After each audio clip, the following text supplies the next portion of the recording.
The man introduced himself as Sabame, saying that he was the lord of the land. Hyakkimaru noticed a demon aura around his soul, but they decided to follow him anyway. When they arrived at his home, they realized that it was deep inside the forest. But a group of dancers welcomed them with a performance, and Dororo consumed her meal like she's not eaten in days. She thought Sabame was probably a kind man to offer them so much food, so the Lord told her that he welcomes every single traveler he comes across. Realizing her opportunity, Dororo decided to ask how the temple was burned down in the first place. But the dancers stopped at that moment, and all the ladies withdrew from the room. Dororo thought this was strange, but Sabame decided to reveal the story. A few years ago, a nun took care of orphans at the temple, but soon began to enslave them like animals, and forced them to work on the farms, before selling them off to distant villages. However, one day, a lightning struck the temple, and set it ablaze with everyone inside. When Hyakkimaru wondered whose ghost was moving around the forest, the Lord told them that it was the spirit of the nun. Due to her sins, she was locked out of heaven, and he said she was always looking for new travelers to devour. However, that night, as they prepared to sleep, Dororo wondered if Sabame's story was really true, but Hyakkimaru said it probably wasn't. Dororo said that the spilled oil on the sand proved that the temple was intentionally burned, and wondered if a demon would attack them to keep the secret safe. As they slept that night, a monster appeared on the wood, and Dororo realized they were about to be eaten, so she tried waking Hyakkimaru, but discovered that he was deeply asleep. However, when the monster tried to devour them, he sliced off its arms, and it fell to the floor. As he tried to slay it, the beast spat silk at him, trapping his arms, but he broke it, and sliced it before it could escape.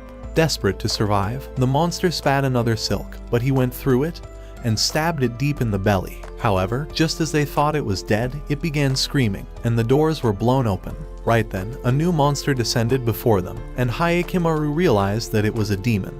But it cast a strange dust to distract them, and carried away the beast. With peace restored, Dororo noticed that the dust was not harmful, but Hyakkimaru suggested that she washes it off anyway. Outside the village, the demon transformed into a lady and told Sabame that they couldn't devour the guests, as one of them was the cursed child. She revealed that he has come to reclaim his body parts, but Sabame promised to protect her and the other monsters. The following day, as they had breakfast, Sabame told Dororo and Hyakkimaru to extend their stay in the village, saying that they would be safe here. Before long, Dororo arrived inside the village, and realized that all the villagers were very happy. Just then, a family invited her over, and a kid gave her a rice cake, so the granny told her that they owe their lives to Sabame. As Dororo tried asking what really happened at the temple, the granny decided to leave, and she realized that the farmers were staring at her like a creep. At the same time, Hyakkimaru began trailing Sabame into the forest, and even followed him as far as he went. However, as he arrived at an open space, he realized that Sabame had intentionally lured him here, and he told him that he comes to this spot to have a view of the village. On the other hand, Dororo managed to find the storehouse, but wondered why it was built so far away from the village. She thought it was definitely strange, and wondered why the villagers were acting like a bunch of creeps. So she decided to look inside, but realized that the storehouse was filled with rice. She thought they were all probably hardworking people, and decided to leave, but stumbled on the floorboard. At that moment, she discovered that it was actually a hidden trapdoor, and decided to open it. Before she knew it, a villager kicked her inside, saying that she deserves to be devoured for being too nosy, and that they were only trying to protect their village. At the same time, Sabame began telling Hyakkimaru that the village was his only home, and that he would protect it from every threat. He said that even the monsters were his people,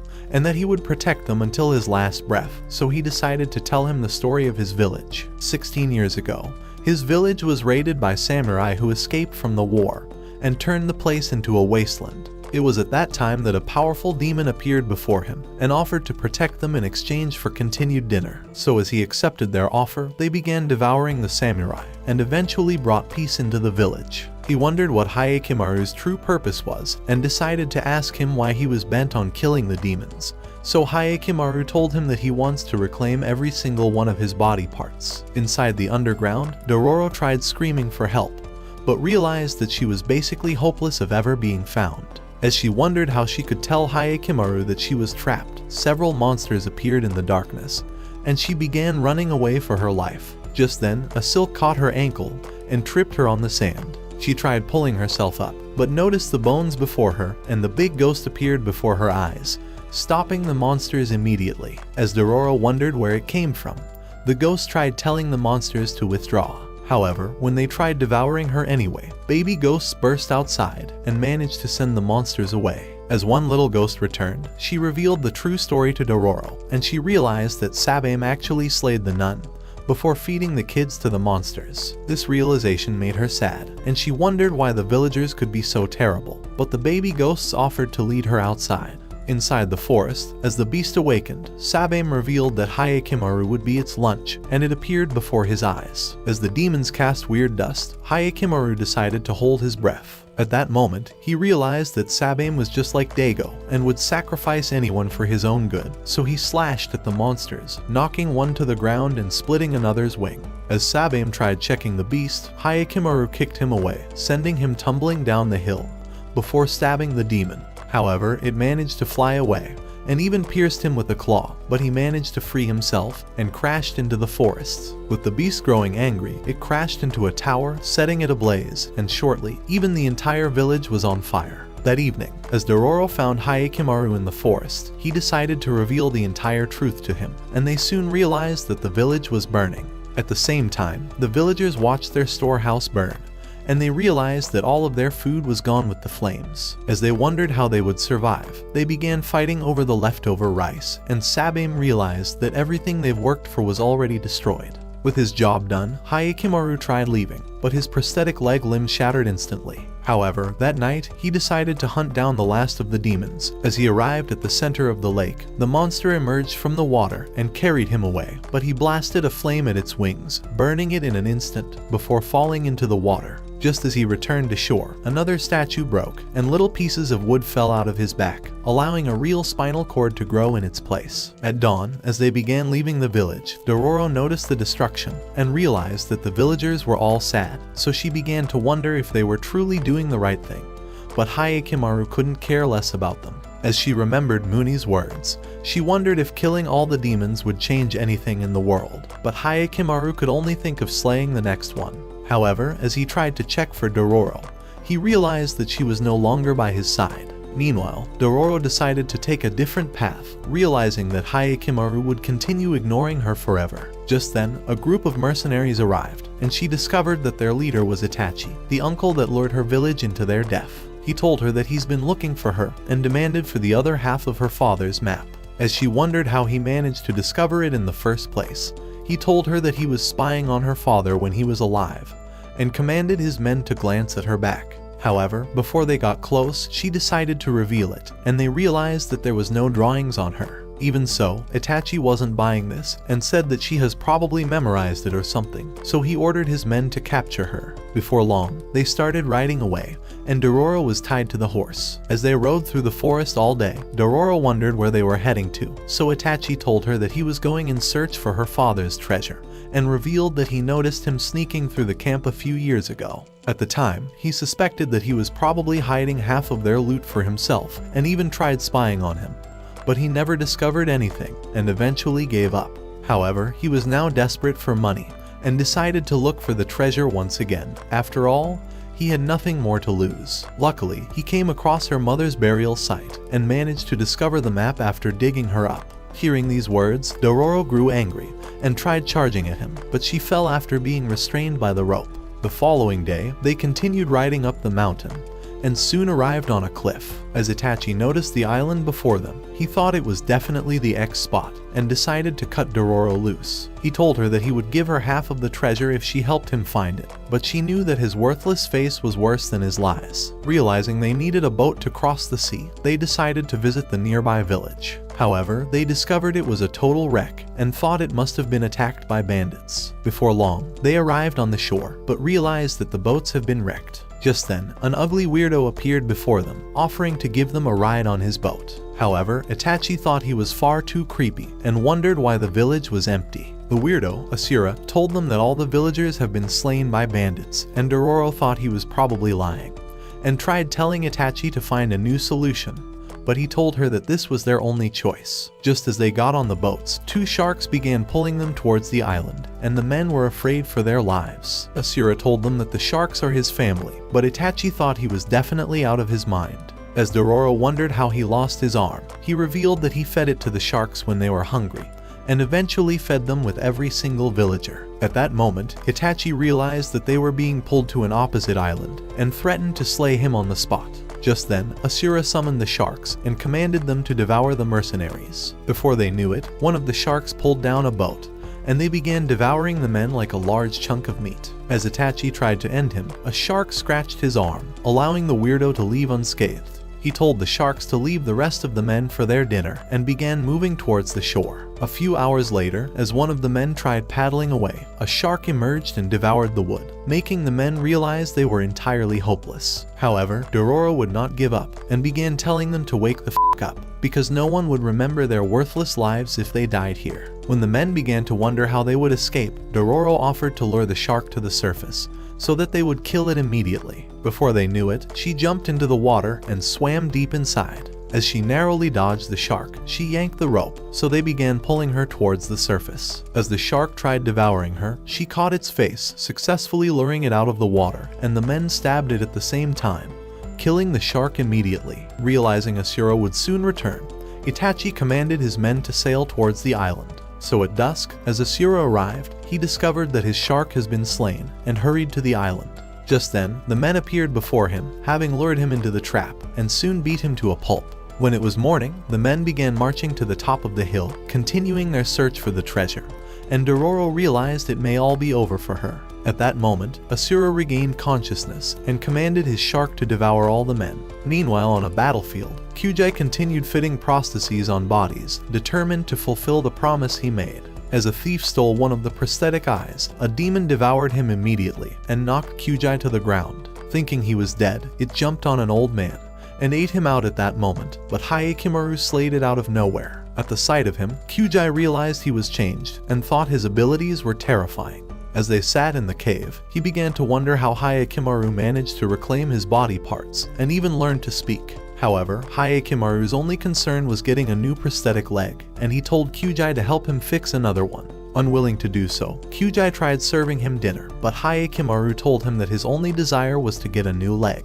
However, Kyujai decided to serve him dinner anyway, and noticed his pouch as it fell, so he wondered if Hyakkimaru has met his family. As Hyakkimaru revealed who his father was, he told him that he fed him off to demons, and decided to tell him every single thing that happened. Meanwhile, in Daigo's village, Mina finally regained consciousness. However, when the housekeeper told Tahamaru, he merely ignored her and began riding out of the village with his men. At the same time in the cave, Kyujai learned about the entire story and realized that the existence of Daigo's great village depends on Hyakkimaru's life. So Hyakkimaru told him once more that he wants the new leg.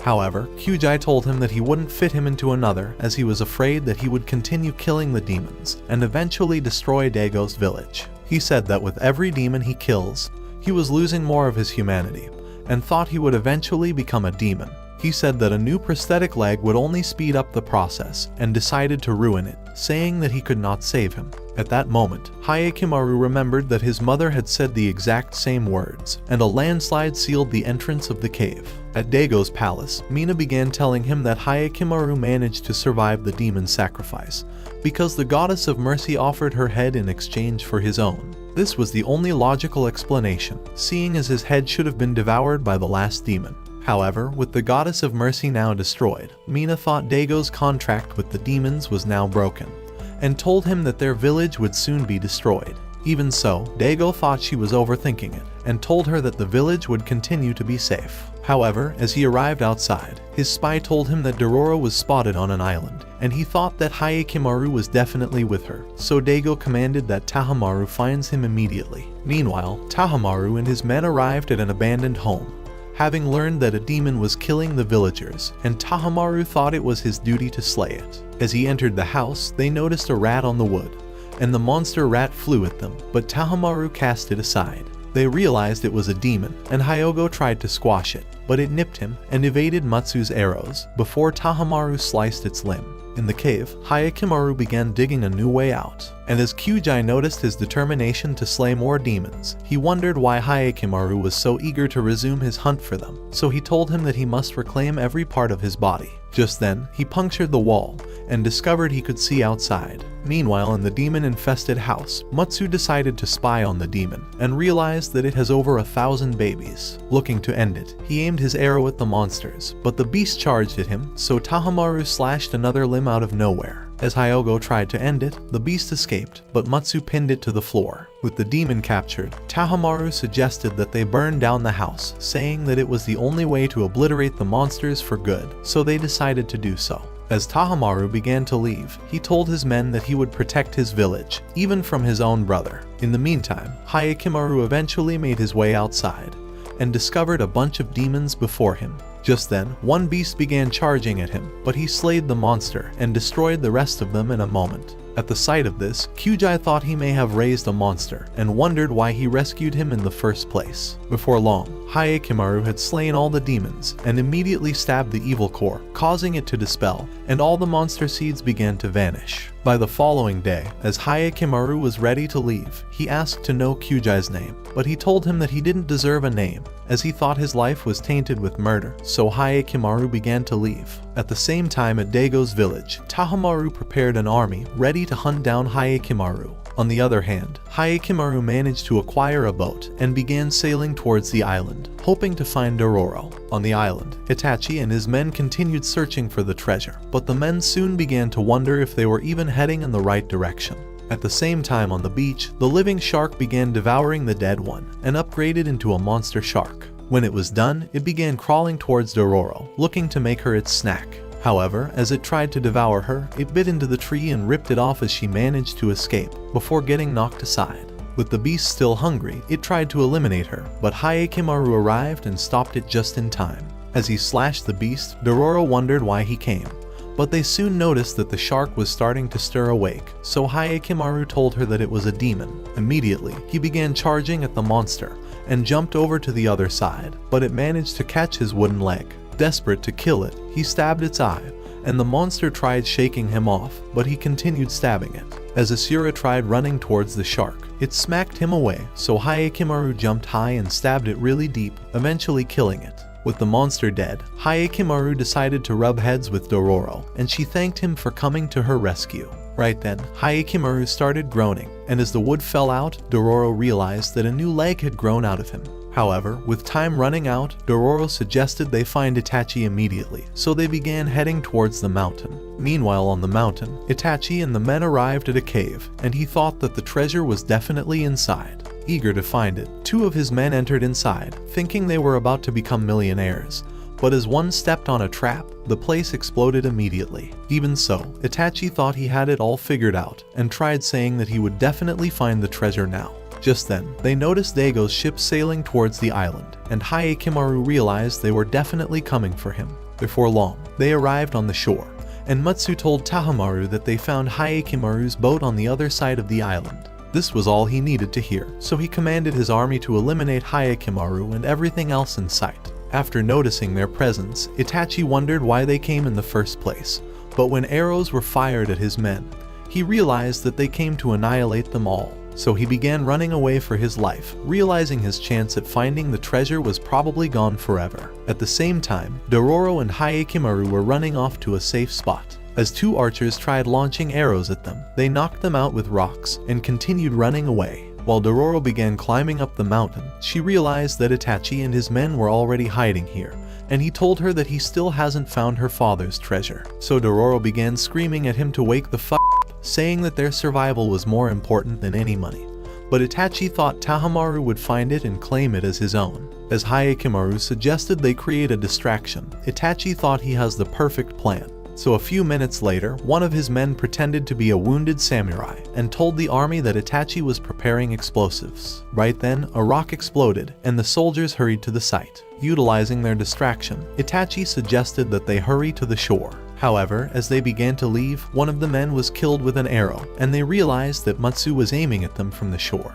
Before noticing Hyogo on the rock above them, At that moment, Hyakkimaru began approaching them, saying that Hyakkimaru was the demon terrorizing their land and must be slain immediately. Angered by the sight of him, Hyakkimaru charged forward, but Hyogo landed before him, cracking the ground with his weapon, and the cliff crumbled at that instant. However, Hyakkimaru managed to catch a rock and returned immediately. As he locked swords with Hyakkimaru, Itachi screamed for his men to run and began pulling Dororo away. At the same time, Hyakkimaru dodged Hyogo's weapon and destroyed Matsu's arrows. As he hid behind a tree, he wondered how Hyakkimaru became so evil and vengeful like his father, so Matsu revealed that killing him was the only way he could protect his land.